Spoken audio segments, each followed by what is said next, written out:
Good morning students. आज हम solid geometry का चैप्टर 8 कंप्लीट करेंगे जिसका नाम है सिलेंडर। मैं इस वीडियो में आपको इस चैप्टर का पूरी कंप्लीट कराने की कोशिश करूँगी। इतना मुश्किल नहीं है, आसान चैप्टर है अगर आप ध्यान से सुनोगे तो। ठीक है, तो सिलेंडर क्या, हमें पता है कि सिलेंडर एक शेप होती है जिसके जैसे कि ये, ठीक है, ये होता है एक सिलेंडर। इसकी तो ये क्या, इसकी डेफिनेशन की बात करें तो एक सिलेंडर क्या होता है, एक वैसी सरफेस होती है जो कौन जनरेट करता है, एक मूविंग स्ट्रेट लाइन। एक लाइन होएगी वो मूव कर रही होएगी किसके पैरेलल, एक फिक्स लाइन के पैरेलल। ठीक है, एक फिक्स लाइन होगी, उसके अराउंड हमारी एक मूविंग लाइन होगी, वो क्या होगी, वो मूव कर रही होगी। तो इससे और उसकी जो कंडीशन क्या होगी, या तो वो कोई कांस्टेंट के ऊपर मूव कर रही होगी, मतलब कांस्टेंट डिस्टेंस पे मूव कर रही होगी, तो हमारे पास क्या बनेगा, एक सिलेंडर बनेगा। या फिर ठीक है, इट में इंटरसेक्ट अ फिक्स कर्व और टच अ गिवन सरफेस। या फिर यहाँ पे हमारे पास क्या होगा, एक सरफेस दे रखा होगा, जैसे बीच में एक हमारे पास एक सेंटर फिक्स लाइन होगी, वो किसी सरफेस के ऊपर होगी, और जो हमारी मूविंग लाइन है वो सरफेस के ऊपर क्या करेगी, बिल्कुल टच करते हुए उसको मूव करेगी। तो हमारे पास नीचे एक शेप बनेगी, उसको हम बोलेंगे सिलेंडर।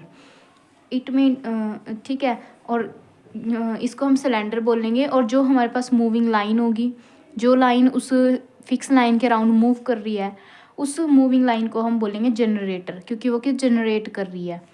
ठीक है, और जो फिक्स कर्व थी, जो हमारे पास नीचे जो शेप है जिसके अराउंड वो जो फिक्स जो जिसके परपेंडिकुलर क्या है, फिक्स लाइन है, जिस प्लेन के ऊपर या जिस शेप के ऊपर, उसको हम जिस कर्व के ऊपर है, सर्कुलर कर्व, उसको हम क्या बोलेंगे, गाइडिंग कर्व।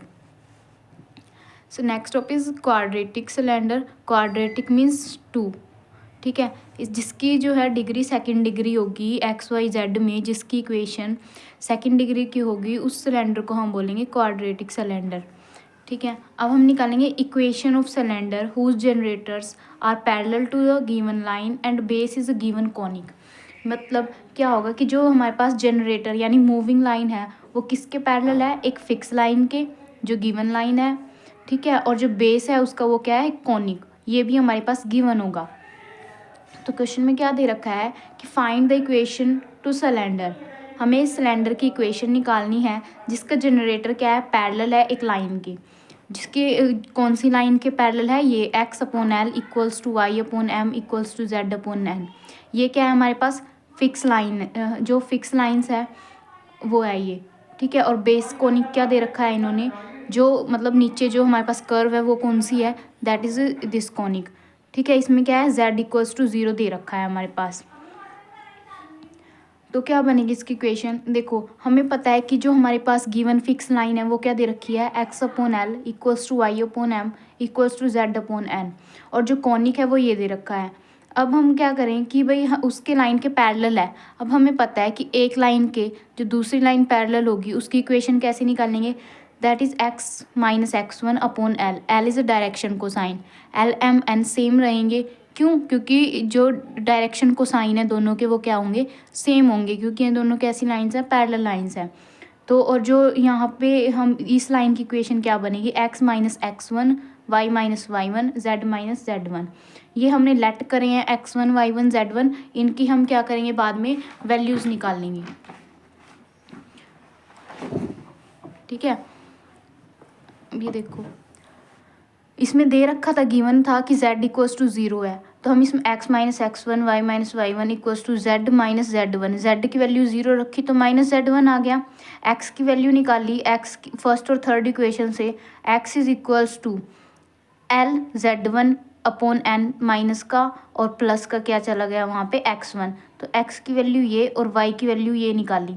जब हमने x और y की वैल्यू निकाली तो ये कौन से पॉइंट्स थे, ये जो पॉइंट्स थे एक्स और वाई, ये हमारे पास कोनिक पे ज़रूर लाई करेंगे। ठीक है, कौन जो हमारे बेस के ऊपर ही बन रहे हैं ना, ये परपेंडिकुलर लाइन के जो भी हैं।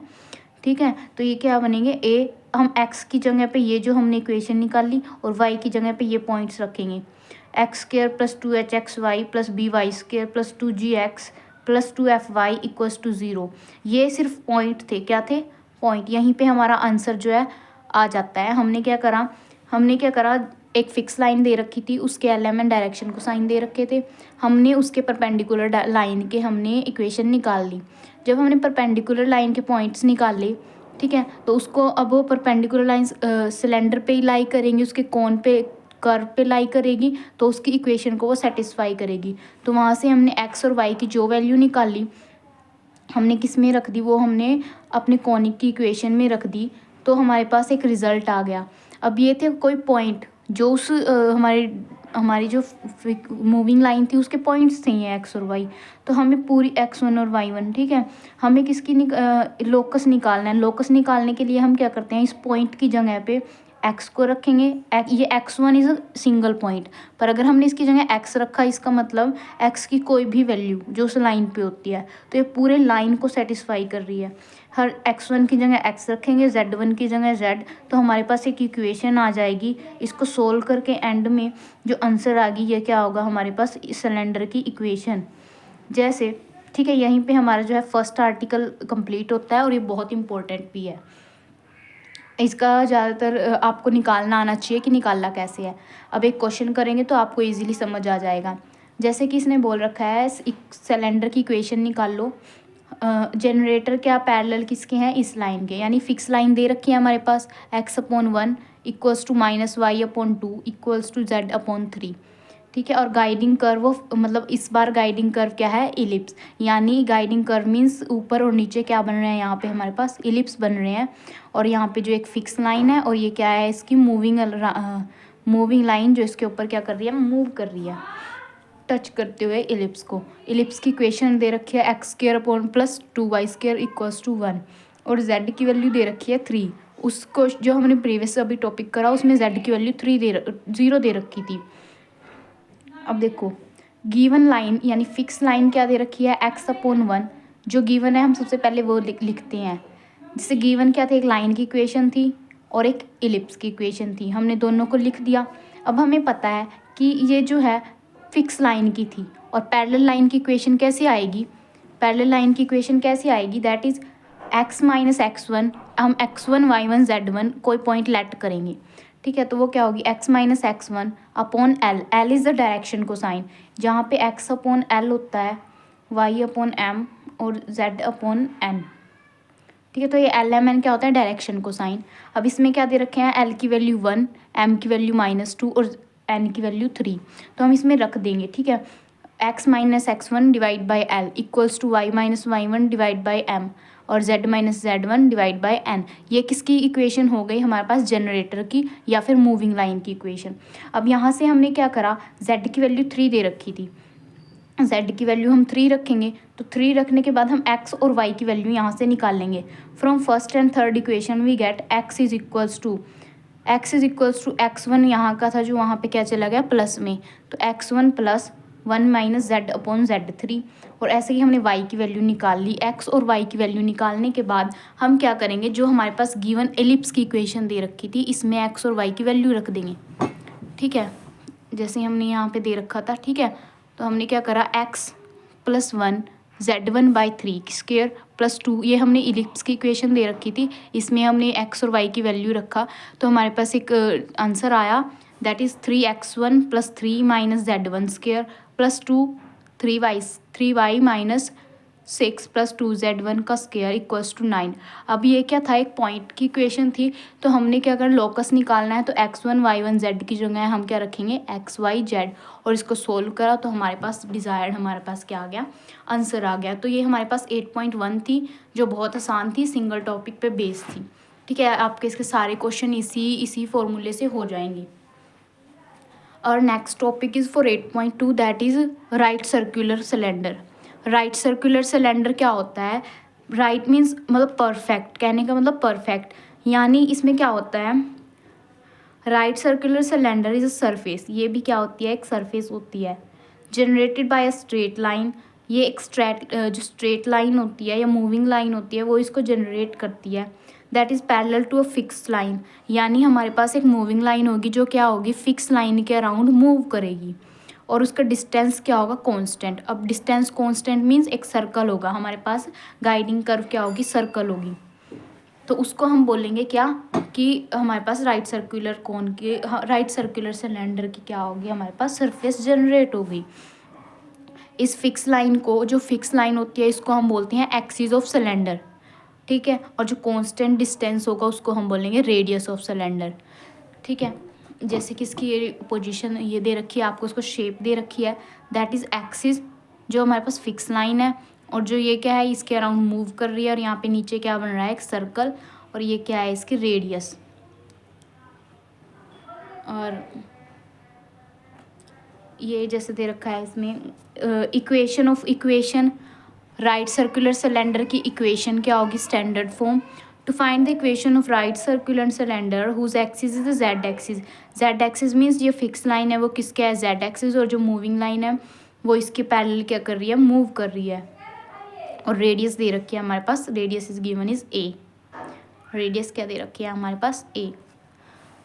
तो हमें पता है कि अगर वो उसका जो एक्सिस है वो जेड एक्सिस है, तो उसके जेड एक्सिस के डायरेक्शन को साइंस क्या होते हैं, 0,0,1।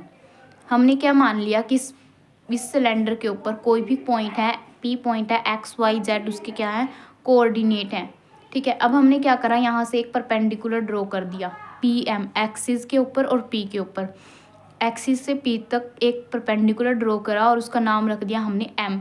और ये क्या है, इसकी radius, that is a radius, that is a, that is given, ठीक है। इसने दे रखा है कि रेडियस है इसकी। अब हमें निकालना क्या है, हमें ओ पी, हम इसमें लगाएंगे हम पाइथागोरस थ्योरम, ठीक है। यहाँ पे अब देखेंगे हम एक ट्रायंगल बन रहा है M O P, O P और एम ओ और एम पी, ठीक है। एम पी ए है, ये हमें गिवन है। तो पहले हम क्या निकाल रहे हैं, ओ पी। ओ पी क्या है, ओ पी इज 0,0,0, ठीक है। ओ पी क्या है, एक्स माइनस 0 का स्क्वायर, ओरिजन। ओ पी क्या है हमारे पास, ओरिजन, दैट इज 0,0,0, ठीक है। और ये क्या है, एक्स वाई जेड। अब ओ पी का डिस्टेंस कितना होगा, एक्स माइनस 0 का स्क्वायर प्लस वाई माइनस 0 का स्क्वायर प्लस जेड माइनस 0 का स्क्वायर रूट, ठीक है। ओ पी का फॉर्मूला क्या होगा, O P that is 2 points अगर गिवन होते हैं, ठीक है, x1 y1 z1 x2 y2 z2, तो हम 2 पॉइंट्स का डिस्टेंस कैसे निकालते हैं, square root of x1 minus x2 का square plus y1 minus y2 का square plus z1 minus z2 का स्क्वायर। अब यहाँ पे z2 x2 y2 ये सब क्या है, 0, तो x का square minus plus Y square plus Z square, यहाँ पे हमारे पास क्या आ गया, ओ पी। अब ओ पी हमारे पास आ गया, और एम पी कितना है, गिवन ए। और एम ओ कितना होगा, एम क्या होगा, इसका प्रोजेक्शन है। प्रोजेक्शन हम कैसे निकालते हैं, ओ पी का प्रोजेक्शन है, यहाँ पे जो इसका x minus x1 multiply direction को साइन, ठीक है। डायरेक्शन को साइन हमारे पास क्या है, 0,0,1, यानी x minus x1 into direction cosine L, y minus y1 into direction cosine M, और z minus z1 equal to direction cosine multiply direction cosine N, ठीक है। देख जैसे x माइनस 0, एक्स माइनस 0 और direction को sign क्या है इसका, 0, x क्या है 0, y minus y1 0, z minus z1 multiply 1, ठीक है। ये हमारे पास ओ एम आ गया, तो इसके मल्टीप्लाई करेंगे, 0 मल्टीप्लाई समथिंग 0, 0 मल्टीप्लाई वाई 0, और यहाँ पे क्या आ गया, z में से कुछ नहीं गया, z1 जा z, तो हमारे पास एम ओ एम की वैल्यू कितनी आ गई, z। अब हम इसमें लगाएंगे, अभी हमें पता है कि एक राइट एंगल ट्रायंगल बन रहा है, तो इसमें क्या होता है, that is O P hypotenuse का स्क्वायर, ओ पी का square is equals to M O square plus M P square. अब इसमें हम इसकी वैल्यूज़ रख देंगे। अब हमने निकाला कि ओ पी कितना आया था, O P is this, that is x square y square z square in square root, ठीक है। ओ पी का स्क्वायर प्लस प्लस किसका, ए स्क्वायर इक्वल्स टू, नहीं यहाँ पे क्या है, ये हाइपरटीन्यूज बेस और ये परपेंडिकुलर, ठीक है। हाइपरटीन्यूज का स्क्वायर यानी this square is equals to a square plus O M square. O M कितना आया, जेड, यानी a square plus Z square, a square plus Z square, यहाँ है z square plus a square किसके बराबर आ गया हमारे पास, ओ पी के बराबर। और इसमें यानी कि इसका स्क्वायर रूट हटाया, यहाँ से स्क्वायर रूट गया, तो हमारे पास x square y square z square आया। अब दोनों साइड जेड स्क्वायर था तो ये कट गया, तो हमारे पास क्या आया, x square plus Y square equals to a square, ठीक है। यही क्या है हमारे पास रिक्वायर्ड इक्वेशन है, इसी को ही हम बोलते हैं स्टैंडर्ड फॉर्म, ठीक है। अब ये तो थी हमारे पास स्टैंडर्ड फॉर्म, अब हम पढ़ेंगे जनरल फॉर्म, ठीक है। जनरल फॉर्म में क्या होगा, ये तो ओरिजिन पे दे रखा था इसमें ओरिजिन नहीं दे रखा होता, ठीक है। इसमें तो मतलब स्टैंडर्ड मीन्स फिक्स, कुछ पोजीशंस फिक्स दे रखी थी, जैसे कि इट एक्सिस दे रखा था, जेड एक्सिस। अगर इसमें जेड एक्सिस के अराउंड ना हो, जनरल कोई इक्वेशन हो, तो हम कैसे निकाल लेंगे। That is our next topic, equation of right circular cylinder in general form, ठीक है। तो अब क्या करेंगे हम, to find the equation of right circular cylinder whose radius is r. हमारे पास रेडियस क्या दे रखी है, गिवन दे रखी है, और एक्सिस ऑफ लाइन क्या दे रखी है, एक्सिस ऑफ सिलेंडर, या फिर हाँ एक्सिस ऑफ सिलेंडर क्या दे रखा है, that is given x minus x one by L M N, और ये एल एम एन क्या होते हैं, डायरेक्शन कोसाइन, ठीक है। ये हमारे पास गिवन है। जैसे हमने पिछला आर्टिकल किया बिल्कुल सेम है। यहाँ पे हम पी, हमारे पास कोई सिलेंडर है, पर इसमें क्या बोल रखा है कि ये ओरिजिन नहीं है, बल्कि यहाँ पे क्या पॉइंट दे रखे हैं, x1 y1 z1। क्यू की जगह क्या दे रखा है, x1 y1 और z1, बाकी हमारा सेम चलेगा। p क्या है, that is x y z। हमने एक सिलेंडर के ऊपर पॉइंट एक कंसीडर किया जिसके कोऑर्डिनेट्स हमने माने x y z। एम, उसके बाद हमने एक परपेंडिकुलर इस पे ड्रॉ किया, दैट इज़ एम, और इसकी जो गिवन है वो कितना दे रखा है, रेडियस आर, ठीक है। तो यहाँ पे हमारे पास कितना होगा, आर। अब हम क्या करेंगे, सबसे पहले पी क्यू पी की वैल्यू निकालेंगे, ठीक है। Q P means x1 minus x2 का square plus y1 minus y2 square plus z1 minus z2 का स्क्वायर का स्क्वायर रूट। ये हमने निकाला तो हमारे पास क्या आ गया, P Q. P M given था, रेडियस यानी आर, ठीक है। पी एम निकल गया, अब क्या रह गया, क्यू एम। क्यू एम क्या है, x1 minus x2 into direction cosine, y1 minus y2 into direction cosine, z1 minus z2 into direction cosine. इसमें z direction cosine direction ratios दे रखी थी हमें पिछले पेज पे, that is L M N.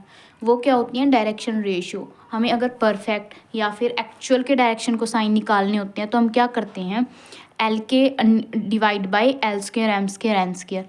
L M N given थे, हमें actual में डायरेक्शन को साइन निकालने हैं, तो हम उसके तीनों को प्लस करके स्क्वायर रूट से डिवाइड कर देंगे, ठीक है। एल एम एन, अब ये हमारे पास क्या आएगा, इनको प्लस करके हमेशा 1 बनेगा। 1 बनेगा तो ये क्या होंगे, इसके एक्चुअल डायरेक्शन को साइंस, ठीक है। और अब हमारे पास क्यू एम क्या होगा, मैंने अभी बताया कि ये इसकी प्रोजेक्शन है, that means x1 minus x2 into L, y2 minus y2 minus y1 equals to multiply m plus z1 minus z2 into N. वो करा हमने x1 माइनस x1 और l की जो हमने ये ऊपर पूरी वैल्यू यहाँ पे रख दी, y माइनस y1 पूरा value and z minus z1 पूरी वैल्यू, ठीक है। अब इसका अगर प्लस करके इसका हमने एलसीएम लिया तो ऊपर वाली सेम टू सेम आ गई। तो जब ऊपर वाली सेम आ गई तो इसको हमने सॉल्व किया। अब क्या करेंगे, ये किसकी वैल्यू थी, सारी क्यू एम की, ये वैल्यू किसकी आई, सारी क्यू एम की। अब हम फिर से देखेंगे अपने ट्रायंगल को, इसमें क्या आएगा, हाइपरटीन्यूज इज क्यू पी, यानी क्यू पी का square equals to Q M square plus M P square. Q P की वैल्यू कितनी थी, दिस का स्क्वायर। अब इसका स्क्वायर करेंगे तो स्क्वायर रूट हट जाएगा, ठीक है। इस पूरे का स्क्वायर किसके बराबर आ गया, r square plus M Q square. M Q is this का स्क्वायर प्लस आर का स्क्वायर, ठीक है। दिस का स्क्वायर पूरा whole square plus r square, इसके बराबर आ गया। अब ये क्या होगी हमारे पास, रिक्वायर्ड इक्वेशन, सिलेंडर की रिक्वायर्ड इक्वेशन, ठीक है। अब नेक्स्ट जो इसका क्वेश्चन एक करके देख लेते हैं, इजी है सारे, बिल्कुल डरने की कोई बात नहीं है। Find the equation of right circular cylinder whose axis is, axis मतलब वही जो इसकी फिक्स लाइन है वो दे रखी है, that is this, x equals to y equals to minus z, ये हमारे पास इसमें दे रखे हैं। और रेडियस कितनी दे रखी है, 4, दैट मीन्स एक सिलेंडर है, ठीक है। इसमें हम ड्रा करेंगे, ये इसकी एक्सिस है, ठीक है। इस पे कोई पॉइंट होगा क्यू, इसके डायरेक्शन को साइन और एक्स वाई जेड सब कुछ दे रखा है। इसकी रेडियस की वैल्यू दे रखी है 4। अगर हम इससे एक परपेंडिकुलर ड्रा करेंगे और इसको हम बोलेंगे पॉइंट पी, इसके कोऑर्डिनेट्स होंगे एक्स वाई जेड, और इसमें ही हम लगाएंगे पाइथागोरस थ्योरम, ठीक है। ये हमारे पास आर और इसकी रेडियस दे रखी है 4, इसको हम एम मान रहे हैं, ठीक है। पहले हम देखेंगे गिवन इक्वेशन, एक्सिस की गिवन इक्वेशन, इसकी इक्वेशन क्या दे रखी है, that is x equals to 2y equals to minus z. अब हमें पता है इस 2 को हम इसके डिवाइड में ले सकते हैं, इससे क्या होगा, एल एम और एन की वैल्यू हमारे पास आ जाएगी, ठीक है। तो इसकी जो डायरेक्शन कोसाइंस हैं वो किसके, ये हमारे पास रेशियोज आएंगी क्या है 1/2 और -1। हमें एक्चुअल निकालने के लिए क्या करना पड़ेगा, L divide by L² M² N², coma M/L² M² N²। हमने तीनों की वैल्यूज़ निकाल ली, वो हमारे पास क्या आ गई 2/3 1/3 एंड 2/3। अब यहाँ पे दे रखी है हमारे पास, ये हमने P जो XYZ मानना था, ये हमारे यहाँ पे मैंने ड्रॉ कर रखा है यहाँ पे, और ये रेडियस कितनी दे रखी है 4, और यहाँ पे क्या दे रखा है इसकी, इस इक्वेशन की यहाँ पे क्या दे रखा है इसकी LMN।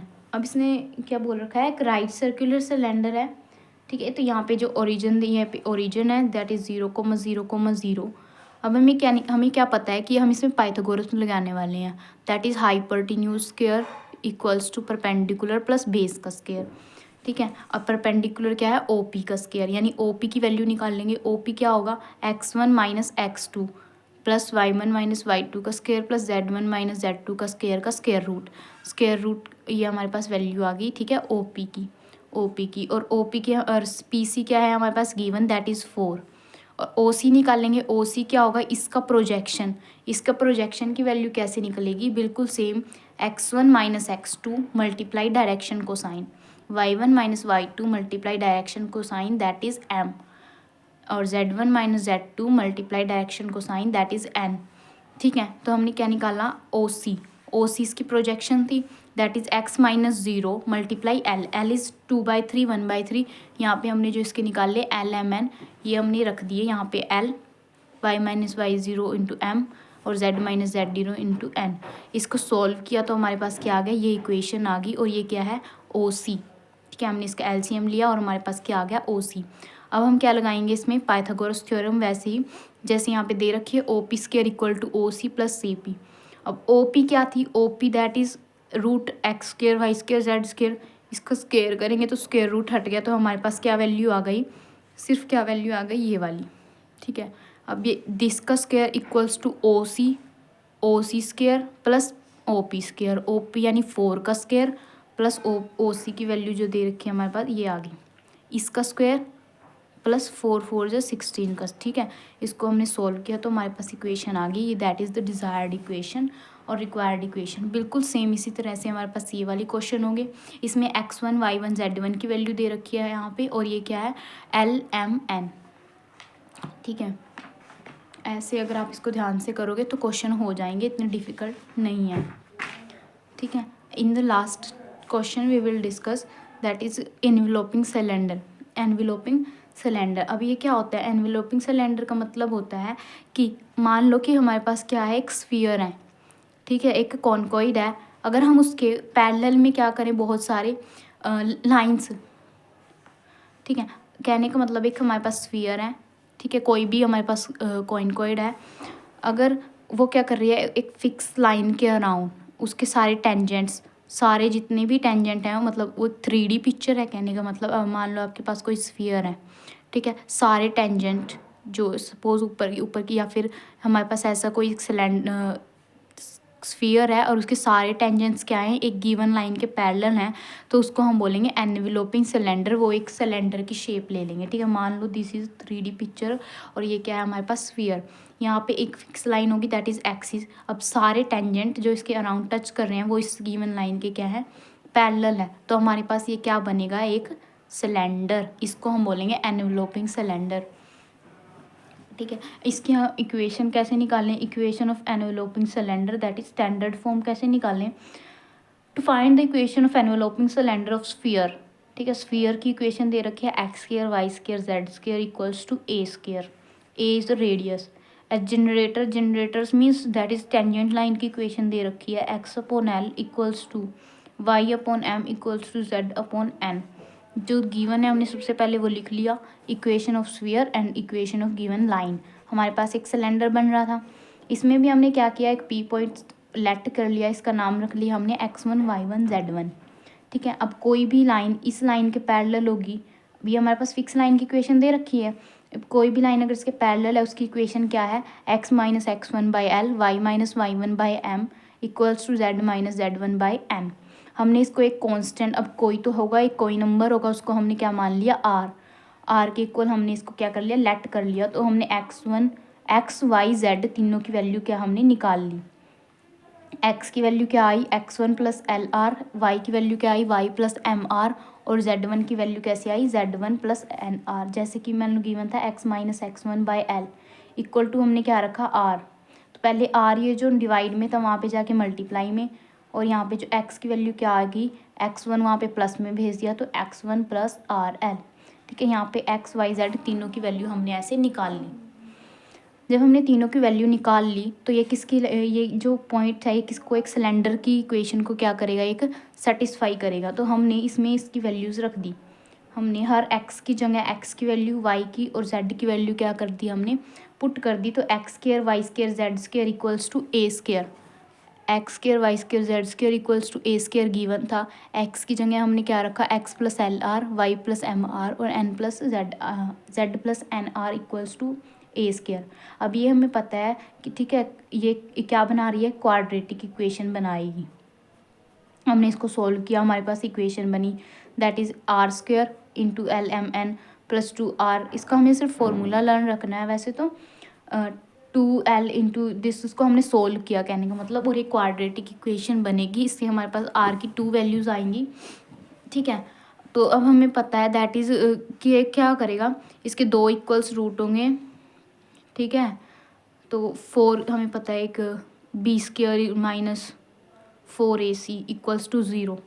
ठीक है, इसके रूट्स रियल आएंगे तो उसके लिए क्या इक्वेशन सेटिस्फाई करेगा, ये b square minus 4ac equals to 0। यहाँ पे b क्या दे रखा है, यहाँ पे 2r(lx), इसकी r को छोड़ के इसका स्क्वेयर करेंगे, 2 का स्क्वेयर 4 और lmn(z) इनका स्क्वेयर किसके बराबर आएगा, दैट इज सॉरी 4ac के। यहाँ पे जो a दैट इज़ r के साथ जो भी है और c यहाँ पे जो ये वाली इक्वेशन दे रखी है। ठीक है, इसको सोल्व करा तो हमारे पास क्या निकल के आ गया, दैट इज़ उसको सोल्व करके ही हमारे पास जो इक्वेशन आ गई उसको हम बोलेंगे इक्वेशन ऑफ एनवेलोपिंग सिलेंडर। ठीक है, अब ये थी हमारे पास एक ये थी हमारे पास इसकी एनवेलोपिंग सिलेंडर की इक्वेशन। अब हम इसका एक एग्जाम्पल करेंगे तो आपको अच्छे से समझ आ जाएगा कि हमने करा क्या है। देखो, हमें इक्वेशन निकालनी है एनवेलोपिंग सिलेंडर की। ठीक है, उसमें एक स्फीयर की इक्वेशन दे रखी है दिस, और इसके generator line parallel to line this. ठीक है, जो फिक्स लाइन है उसकी इक्वेशन दे रखी है यहाँ पे, ये वाली जो भी गिवन था हमने लिख दिया। ठीक है, अब हमने क्या कर लिया कि एक सिलेंडर के ऊपर जो पॉइंट पी था that is x Y z, x1 y1 z1 हमने मान लिया। अब पैरेलल लाइन की इक्वेशन क्या होगी, x minus x1 y by L, y minus y1 by M, z minus z1 divide by N. अब इसके नीचे कुछ नहीं है तो हमने क्या माना 1, तो एल एम एन की वैल्यू हमारे पास क्या आ गई 1। तो हम इसके किसके इक्वल्स मानने, हमने ये एक कांस्टेंट टर्म r के इक्वल मानना। यहाँ से हमने x y z तीनों की वैल्यू निकाल ली। ठीक है, जैसे उसमें क्या रहा था। अब इसको हमने दोबारा से किसी इक्वेशन में रखा जो हमारे पास गिवन इक्वेशन थी स्फीयर की, x square y square z square minus 2x plus 4y equals to 1। इसमें जब हमने रखा x square y square z square minus के 2x प्लस के 4y माइनस के 1 इक्वल्स टू 0, इसको हमने सोल्व किया तो हमारे पास ये इक्वेशन आ गई। अब इसको क्या करेंगे हम, हमें पता है कि जिस सोल्व करके हमारे पास ये इक्वेशन आई। ठीक है, this line touch the sphere 1, ये इस स्फीयर को टच करेंगे, ये जो लाइन है स्फीयर को टच करेगी कब, जब इसके रूट्स कैसे होंगे, इक्वल रूट्स होने के लिए हमारे पास क्या कंडीशन होती है, बी स्क्वेयर माइनस 4ac, यानी 2 का स्क्वायर 4 और इसका पूरे का स्क्वायर माइनस मीन्स उधर जाके प्लस में हो गया तो equals to 4ac, b square equals to 4ac, b square equal to 4ac, 4 3 ज़ा 12 और इस पिछले वाले का क्या, पिछले वाली एज इट इज़। तो हमने इसको सोल्व किया, हमारे पास जो आंसर आया, ठीक है, उसको this is answer that is x1 square y1 square z1 square minus x1 y1 z1। ठीक है, इसके हमने x1 का क्या, हमें लोकस निकालना होता है तो x1 की जगह हम x और y1 की जगह हम y रखते हैं, तो हमारे पास हमारा जो है डिज़ायर्ड रिजल्ट आ जाता है। आई होप कि आपको समझ आ गया होगा, अगर फिर भी कुछ समझ नहीं आया तो आप बता सकते हैं। ठीक है, थैंक्स फॉर वॉचिंग।